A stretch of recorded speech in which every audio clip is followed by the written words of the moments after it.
the schedule on Sunday. Actually, let me ask that question first. Who did not get the schedule Sunday? Has everybody got it? Huh? Yeah. Well, I got more if anybody doesn't have one. Cheryl doesn't have one. Gene won't share with you either, will he? I need to remember to email that out. Can somebody remind me next week to email the schedule out? Yeah, that helps. Thank you. Here's a couple more, Steve. Okay, we're in the book of Joshua tonight, and I've got to tell you, this is a relief. I struggled through Deuteronomy because it's just after going through all that we went through and Exodus and Leviticus and even some of what we went through in Numbers, Deuteronomy being a restating or a second stating of the law, it's kind of hard to make it new from what we had just done. And so that's why we kind of grouped parts of it together. But you know, if you've been in my classes very long, that what I enjoy more than anything else is just going through the text verse by verse. And we don't have nearly as much to cover tonight. I might even let you out a little early. It sounds like a principal saying that, but maybe we will. But Joshua is the first book of what if you were taught at some time dividing up the Bible, and especially the Old Testament, it has those first 5 books are called the Law or the Pentateuch or something like that. And then the next section is called History. And so this is the first book of what we kind of group together the Old Testament as history. And what this book does is it kind of gets us to the fulfillment of this promise that we've been following for so long. Way back in Genesis, when we were first introduced to Abram, he was called Abram at the time, and God had told him to leave his homeland, and he would show him this place, and he would give him descendants, and that his descendants would inherit this place, and that through his seed, singular, Paul would say later in the book of Galatians, that all the world would be blessed. So it was about bringing this Messiah. But the steps along the way are supposed to be the evidence and the providential preparation to support the coming of this Messiah. And so, and he told him even the bad things that were going to happen. Like he told Abraham that once he changed his name, and Abraham was struggling with how long it was taking before he got an heir, God said, look, this plan's going to take some time. And he said, your descendants are going to actually be servants in a land that's not this one for a long time, and then they'll come back. Well, all of that was recorded. God had all of that recorded, and so as these people moved forward from this Egyptian slavery through the 40 years in the wilderness, and now they're at the plains of Moab, opposite of Jericho, what has happened is everything has been fulfilled the way that God had promised that it was going to happen. And so that should be developing their faith. So now as we begin Joshua, we see the actual fulfillment of the land becoming their existence.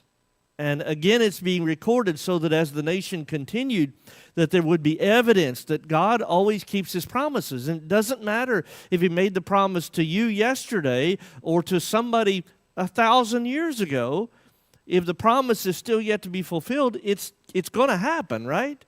And that's the point being made. So what has happened in our most recent classes is they're at Moab and Deuteronomy. Moses has stated again to the people the law the second time, because now it's a new generation. All those that had been under the age of 20 are now here from Kadesh Barnea. They're now all here, and there's more of them actually than what originally came out of Egypt at this point in time.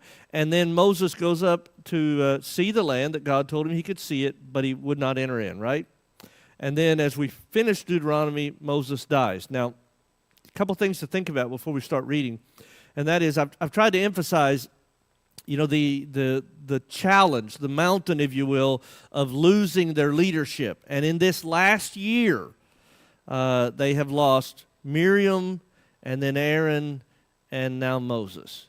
Now, I realize that in the beginning of this journey, that their parents, the generation before them, had kind of struggled with these people. And Miriam herself had struggled a little bit, but even though they knew that Moses had been sent by God in their minds and they had seen the plagues and all of that, they still struggled under Moses' leadership early.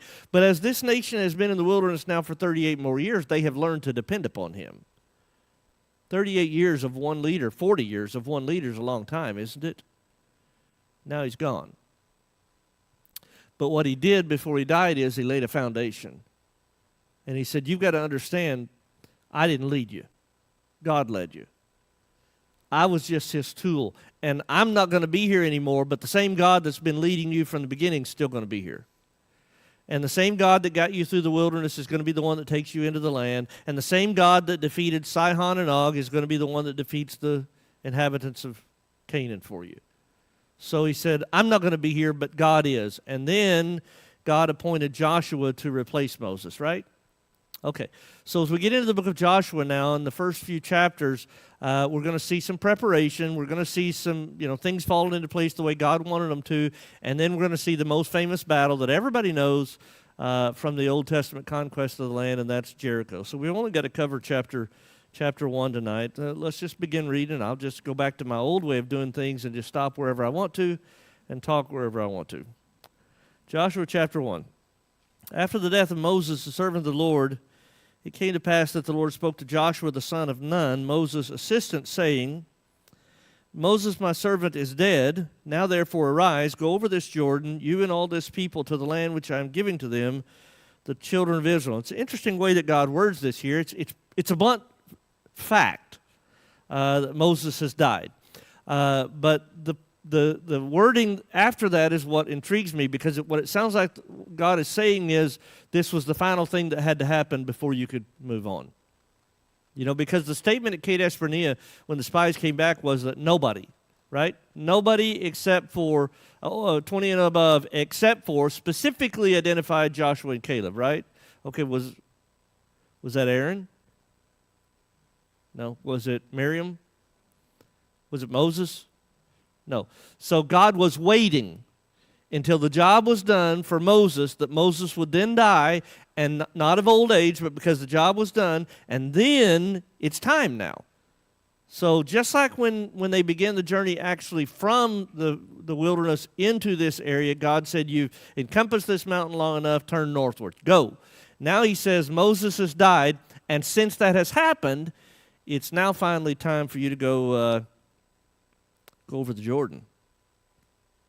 Verse 3.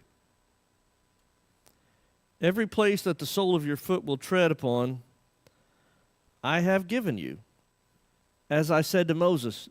Was the promise to Moses? No. The promise was to Israel, right?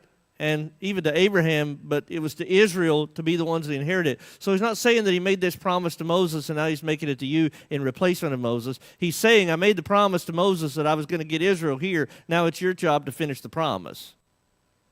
Finish the promise. That's where I'm going next. So the fulfillment of the promise is, listen to it again. By the way, this is something that when the spies went in at Kadesh Barnea, they did. They traveled all over, and he was telling them already, I'm giving all of it to you. Every place you go, I'm giving to you. And then they came back and said, we can't take it. So the promise he makes again here is, every place the sole of your feet will go, I have given to you. They hadn't even crossed the Jordan yet. None of the people that are standing here today have seen the land. They weren't the spies. Those guys are all dead. They're just going on what God has told them. And so what he says is, it's already a done deal if you do what I asked you to do. Now, it's very interesting to me as I go through the scriptures, there are so many times that God approaches it that way. I mean, he's going to say it again. I'm getting ahead of myself, but you're going to, when we get to Jericho and Joshua has gone out and he's looking at the city, and the angel of the Lord is there, and he speaks with Joshua and he says, "Look at the city. I've given this into your hands." It's still there. It's the same message that John got when he was on Patmos when we were studying through the book of Revelation. Maybe you'll remember that. He's seeing these visions and he's hearing these messages from God, and the message is, John, look at Rome. Rome is fallen. And yet when John heard the message and wrote it, well, they're still a long ways from falling. The point is, the rise and fall of nations or people is not under our control when it's connected to God's plan. The rise and fall is connected to God. And so when God says, and later on he'll do this, we've already seen Moses say to them in Deuteronomy, he said, you're not going to listen to God. You're going to get in the land, and you're going to get comfortable in your blessings, and you're not going to listen to God, and he's going to drive you off into captivity. And then he'll bring you back. You remember all of that? Okay, how did the Babylonians even get in power in the first place? They're going to be the ones that are going to punish them. How would they get in power in the first place? Because God put them there to use them for that purpose. And then, well, how'd the Medes and Persians get in power next? God put them there. But in order for God to put them there, did he not have to take down the Babylonians? And so as he's looking at this land of Joshua, he's going to challenge him. You're going to hear this a lot in this chapter, and we've already heard Moses say it in Deuteronomy. But what you're going to hear repeatedly is, you have a job to do. It's a heavy job, but if you recognize that God's already done the job, then you can do it, right? Keep reading. So he's going to talk more about this land. From the wilderness and this Lebanon as far as the great river, the river Euphrates, all the land of the Hittites and of the great sea toward the going down of the sun shall be your territory. No man shall be able to stand before you all the days of your life. As I was with Moses, so I will be with you. I will not leave you nor forsake you. Again, this has been repeated so much. And in fact, these people, their parents, remember the song that they sang as they crossed the Red Sea and they got to the other side and they turned around and looked and God brought the water in on the Egyptians. Do you remember the song that they sang? We called it the Song of Moses. And in singing that song, one of the things that they said is they identified these very people. And they sang and said, God's going to take all these people out. God's going to lead us to the land, and all these people are going to be defeated, and they're going to be driven out, and God's going to give us the land. That's a song that they had been singing. So why does God have to tell Joshua again? You think he forgot? I mean, you think he's right here at Moab, right across the Jordan River from the land of promise, and he forgot that God said he'd handle this? It's kind of a trick question because I think he remembers the promise, but deep down, sometimes do we have the doubts? You know, James tells us that you're not supposed to pray wavering. Yet how many of us pray that somebody will get well, fully believing that they're not going to? How many of us pray for a circumstance we're facing in life to get better, fully believing that it's not going to? Now, it's difficult. I get that. It's difficult because sometimes they don't, right? I mean, people are going to die no matter how many times you pray that they don't. Eventually, people are going to die, right? God's already told us we don't get out of this world alive unless we're still here when Jesus returns, right? Okay, so he doesn't always answer yes, and God's wisdom is higher than ours. But the point is, we can know God's promises. We can, with our knowledge, trust in God's promises, but with our heart, still have the fear that keeps us from doing what he's asking us to do. Joshua's a great leader. Not who he's going to be later, but he's a great leader. Moses was a great leader. And yet we know that just like everybody else, they struggled at times. So God's reminding him, not because he's forgotten the promise, but because in order for him to do what God's about to ask him to do, he's going to have to really commit to knowing that God's really the one doing this. And I love the fact that the first battle's the one, most significant one that God uses to show him it's all him. Keep reading. Be strong and of good courage, for to this people you shall divide as an inheritance the land which I swore to their fathers to give them. So there's a statement. That's kind of the theme of this section. Be strong and of good courage. I know what those words mean. I know what it means to be a strong leader, a courageous leader. I understand the words that way, but tell me why he says it there in verse 6. What with the other things he says there in verse 6 and what we've already read, why does he say be strong and of good courage there? And how hard is that going to be? Let's just think about that. I'm trying to be practical tonight. I'm trying to really draw us into this account. Did God tell Moses, and then Moses told Israel that when they get into the land that they don't get to pick where they're going to be? Didn't he tell them that? And he said that they did a census even, and God said, now I'm going to tell you where all your borders are so that you have your land, and the Levites have their cities, and 2.5 tribes are even staying over on the east of Jordan, right? And God said, I'll divide all this out. Does that take courage then that God's going to divide it out? Why? Think of humanity. Some tribes are going to have more than others. Some of them are going to live by the sea, and some of them are not. Some of them are going to have land that, I got to tell you, the land of Judah. Judah is obviously one of the more prominent of the tribes. The southern kingdom, when it becomes a thing, is going to go by the name of Judah. So that's a pretty prominent tribe. I'm not sure they got the best land, though. I mean, they ended up having Jerusalem. I realized that was a prominent city in their land. But we've talked about how challenging it is just going to and from Jerusalem. It was a very difficult, rocky, dangerous terrain. If you could have that versus the seashore, I think I'm taking the seashore, right? I mean, that's where we live now. Can you imagine that maybe these people might fight amongst themselves even, be tempted to fight amongst themselves about what they got? How many of your kids, if you had more than one kid, how many times did one of them come and say, that's not fair? How many times as a parent did you hear that's not fair? Yeah. Yeah, at least twice, right? Even with just one kid, right? That's right. Yeah, the point is there's a lot of temptation to please the people. There's a lot of problems that can develop, and Joshua is replacing Moses. How tempted is it going to be for him to say, he comes from a tribe too, doesn't he? Yeah, and so let's give these people better and these people better, and I don't really like those guys over there. And do you see the temptation there? So the courage needs to be there to do the right thing. But having the courage to do it is not enough if you're not strong enough to do it. So he's got to be a strong enough leader that he will do the right thing no matter what problems, no matter what complaints, no matter what challenges, he has to do the right thing. Does it parallel with us? You find it easy to live the Christian life? Now, I'm not asking you whether you find it better or not. If you're living the Christian life, I know you find it better. I'm just asking, in our world, is it easier? It's not, is it? Keep going.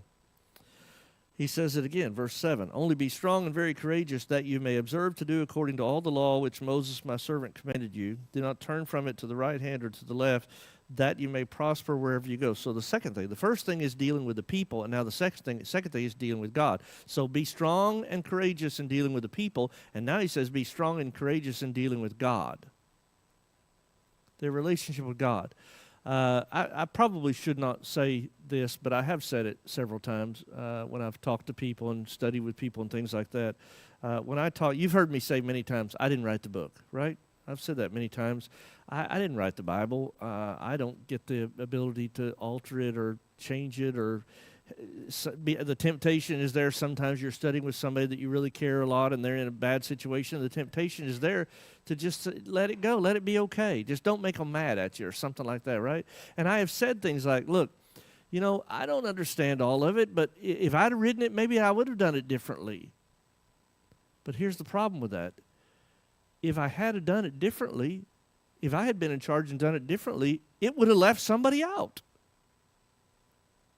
God did it in his wisdom so that anybody that can be humble enough to follow him can do it.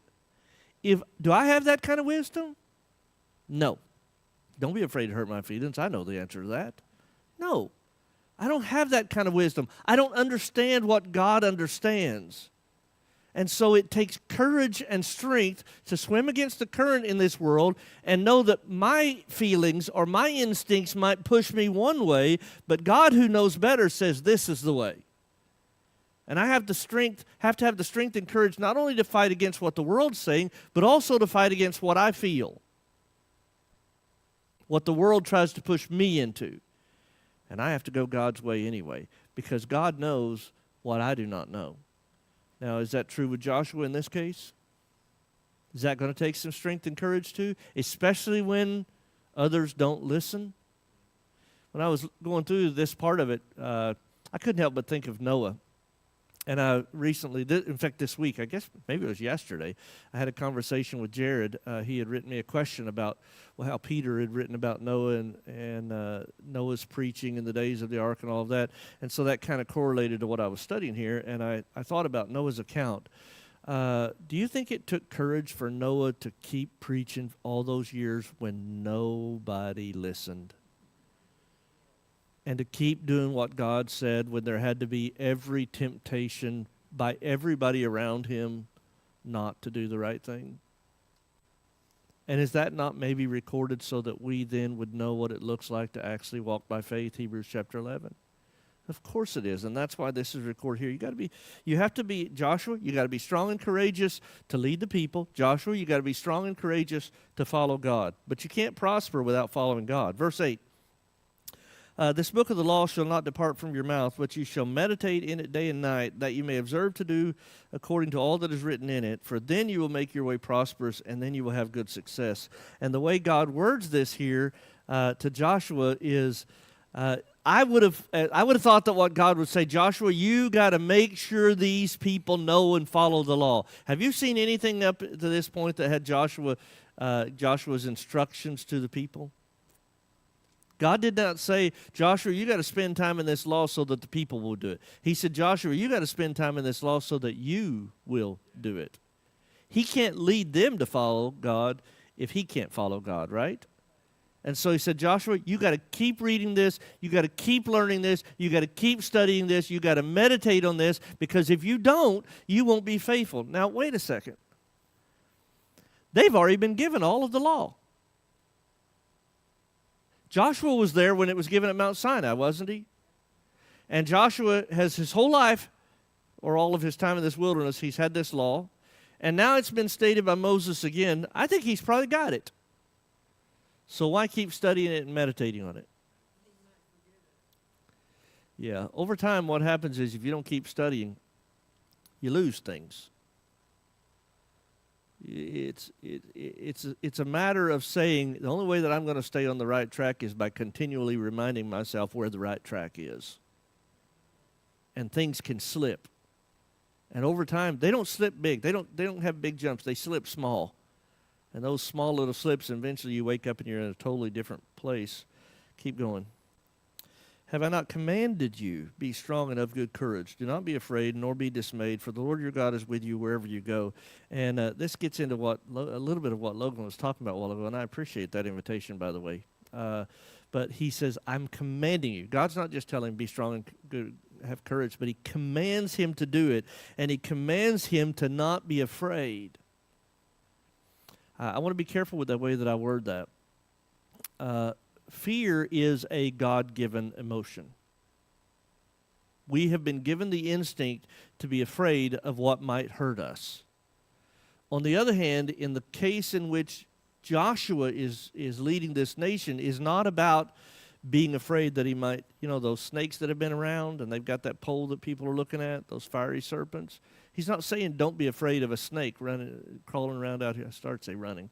Crawling around out here in the wilderness. He's not saying don't be afraid that somebody might get hurt crossing the Jordan River. He's saying don't be afraid to face the giants that are in the land and the armies that are in the land, because I've already given it to you. This is a specific thing. He's not saying you can't have fear in your life. He's saying, Joshua, fear of what is going to be happening in this capturing of the land is going to keep you from capturing it. Do you know, I know that many of you already know the account that's coming up. After Jericho, you know that the next battle is a small little battle. And so not very many Israelites go to this battle. It's at Ai, and they lose. And they lose because Achan sinned, right? God told them at Jericho, don't take anything. This is the first fruits. This city belongs to God. Don't take anything. And Achan took some things. Anybody know why he took some things? Greed's part of it. That's the greed part. So is fear. Fear shows up after a hurricane. When we have somewhere that's handing out supplies, and somebody thinks, I can go get 3 days worth of supplies and then I'll be okay after that. And then somebody else says, I'm going to go get 3 days of supplies and I might not have anything to eat after that. So they go through the line and get more. Fear is what causes people, you're going to laugh at this, but it's true. Fear is what causes people when a pandemic hits to go buy 4,000 rolls of toilet paper. Because if I run out next week and go to the store, they're not going to have any, right? Fear. Fear is what got to Achan. All these years he'd been out here in the wilderness, greed caused him to look at it and want it, and fear caused him to say, I might not have another opportunity. They call it the fear of missing out, or FOMO, I think is the letters, fear of missing out. What he's saying to Joshua is, don't let fear be what guides your steps. Be courageous enough and strong enough to trust that God's the one that's going to do it. He's going to give you the battle, and you follow him, and then you don't have to be crippled. The key word there that I get out of it is the Lord God is with thee. That's why he doesn't have to be afraid. Right. It's not because the enemy's not fearful. It's not because the challenge is not large. It's because God's with him. That's exactly right. Verse 10. And then Joshua commanded the officers of the people, saying, pass through the camp and command the people, saying, prepare provisions for yourself, for within 3 days you'll cross over this Jordan to go in to possess the land which the Lord your God is giving you to possess. I love that. I don't read discussion. I don't read Joshua sitting back and thinking, how to talk to the people, how to plan everything out. All I hear is God saying, Joshua, you got to overcome any fears that may be there. You got to understand where I am, have courage, have strength, and do the right thing. And Joshua goes to leaders and says, hey, get ready. We're going in 3 days. Can you imagine that message? All of your life out here in the wilderness. 3 days, we're finally going to get there in 3 days. Would you be excited? Would you prepare? This is the mountaintop. We've talked about how Israel out here in the wilderness has not gone from mountaintop to mountaintop. They've gone mountaintop valley, mountaintop valley. This is the mountaintop, right? This is when it's easier to walk by faith. Keep going.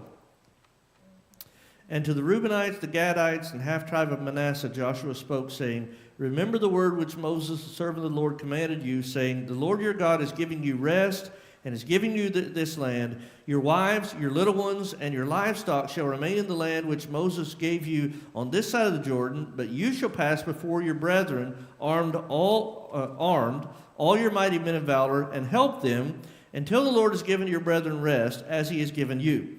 And they also have taken possession of the land which the Lord your God is giving them. Then you shall return to the land of your possession and enjoy it, which Moses, the Lord's servant, gave you on this side of the Jordan toward the sunrise. Now, you remember the account, right? They just had battle. They just won this land that God had given to them, Og, the land of Og. And then these tribes came to Moses and they said, look, this is good land. It's suitable. We've got a lot of livestock. This is suitable. We're okay. We don't have to go in past the Jordan. We can be happy right here. And what did Moses say to him? Well, he went to God first, but what did he say to him? Yes, you can have the land. One condition. This is a nation. This is a family that is a nation, and you have to go to war with your brethren. You're not taking the easy way out. Remember, he connected it back to exactly what happened with the spies at Kadesh Barnea, and he said this is a heart of discouragement. If you don't go, there's a heart of discouragement. That's exactly what happened with the spies. So he said, no, you got to make a commitment to go into battle and win the land with everybody else, and then you can come back home. And your wife, now Joshua says your wives and your children and your livestock, they can all stay here, but now what do you have to do? You got to fulfill your commitment. And not only does he tell them they have to fulfill their commitment, but where does he tell them to go? The front. Does that intrigue anybody? They're not going to possess this land, and you have to go in front. Why? Well, that's why they're going to be safe in doing it, because God is on their side. But I can see how humanity would think in this case. I've got my land. I'm going to kind of hang back here at the back. I'll do what I got to do, but I'm surely not going to put my neck on the line, right? And so what Joshua says is, you're going to go in the front. This is not symbolic. This is not token allegiance. This is saying that I have the faith that God's going to do what he said he's going to do, and I'm going to step up in the front, and rather than being a discouragement, I'm going to be an encouragement. I'm going to go out and stick my neck on the line and trust that God's going to do what he said he's going to do. You got to go first. So, verse 16. And they answered Joshua, saying, all that you command us we will do, and wherever you send us we will go. Just as we heeded Moses in all things, so we will heed you. Only the Lord your God be with you, as he was with Moses. So stop there. We only have one more verse, and it's not the end of this statement, but I want to stick with that just a second. Isn't that the commitment they made to Moses? Okay, but Moses is dead. Do they have the same allegiance to Joshua? Why? The allegiance is to God. Because the allegiance is not to the leader. The allegiance is to God. And they've already seen. You remember one of the rebellions out of the wilderness. One of the challenges was the challenge of Moses' authority and Aaron's authority. And you remember God fixed that. Remember that night that Aaron's rod budded? He had that stick that was dead stick, and it budded, and it had almonds and blossoms. And I mean, it was fully mature, dead stick to fully mature fruit even. And what God was showing is he's the one that selected a leader. And as Moses was preparing to die, wasn't it Moses that stood up there in front of the people with Joshua and anointed him for everybody to see as the next leader, right? So these people that, it would be easy to say, well, yeah, I made a commitment, but it was to Moses, not to you. They don't say that because they didn't make a commitment to Moses. They made a commitment to God. And so now they identify that they know that Joshua is God's leader, just as Moses was. And so they're going to follow Joshua just like they followed Moses. And listen to this. Listen to this. This is still their statement. Whoever rebels against your command and does not heed your words in all that you command him shall be put to death. Only be strong and of good courage. So it's the leaders of the tribe says, we're going just exactly the way God told us to go. We're going to follow you and support you just exactly the way we did with Moses because we're following God. It's not about you. We're following God. Then they say to him, and if anybody backs out, they'll be put to death.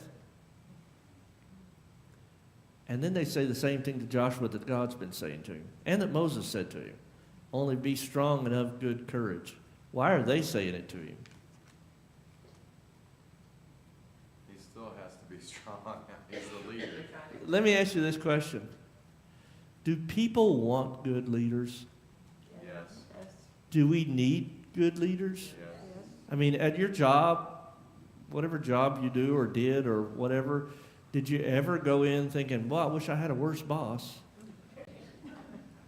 Everything's better for everybody involved if the leadership is strong and good and doing the right thing, right? I mean, doesn't the head make the rest of the body better or worse? See, that's a problem. You cannot rise above bad leadership. And so these people are saying, look, we're going to follow God and we're going to commit to God, but listen, we got to have you do the right thing too. We need you. Look, think about the future. Those of you who spent time in Israel's history or even gone through this study with us again, think about what's coming. Think about when they get into that place where Saul becomes their king. And he's so handsome and he's so tall and he's exactly what man wants as a king. And then he takes them right down into the valley of despair. Think about what happens when Solomon has all those wives and concubines and all that idolatry comes in and his son takes over and the nation splits. There is no point in time in which Israel ever was more faithful to God than their leaders were. And the same thing is true with us today, isn't it? We have to have, and I'm not talking about the eldership necessarily. I know it would apply in that way, but I'm not talking about that. I'm talking about people who will stand up and be an example of courage and faith to walk in the relationship with God to help others do it too.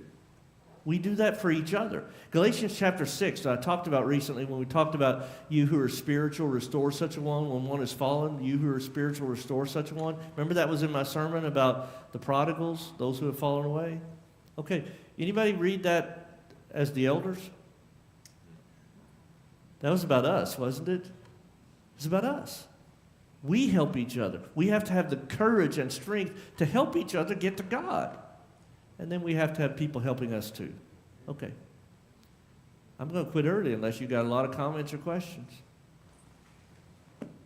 It's always good to finish the year on a really positive note where people think good of you. All right. If there's nothing else, I'll close with a prayer. And if you've got your list, we'll be in chapter 2 on Sunday. That's the account of the spies and Rahab, and there's a lot in that chapter if you'll study it between now and then. Let's close with a prayer. Father, we're so thankful that we can be here tonight, and we're thankful, Father, that this time of year that our world acknowledges you and your Son, and we pray that that acknowledgement will translate into faith.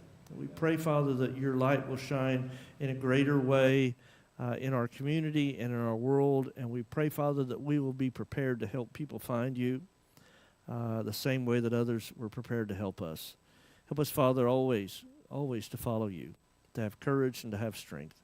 Forgive us where we fail you. In Christ's name, amen.